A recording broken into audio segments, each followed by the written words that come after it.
Good day guys, meron tayo ngayong Mazda CX-3. Nag-install tayo ng Optimus brand Android head unit na 8581 entry model with 360 camera. As you can see, meron siyang split screen function. Ayan, YouTube at the same time naka-open yung Waze. Then steering wheel control, all working siya. So from volume control, next previous mode, mute, working siya. So try natin. Up, down, next, previous. So yung previous, ayan. Then yung mode sa steering wheel control, connected siya sa 360 camera.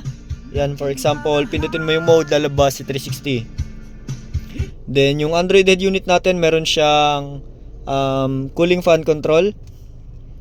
Merong automatic mode, may manual mode. Ayan. Then meron tayong iba't ibang application tulad ng Netflix, Google Assistant, Spotify, Waze, YouTube, Maps, Play Store, and Chrome. Kung gusto mo mag-download ng iba't ibang application, basta accessible sa Play Store, pwede. Then meron siyang built-in DSP. Then yung 360 camera natin, since meron siyang 360 camera, meron siyang function na auto-trigger. For example, ang takbo mo is 20 kph bababa, or liliko ka, may blind spot, may gutter.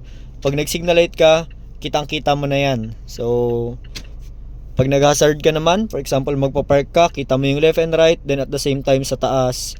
Ayan. So yun lang. Thank you.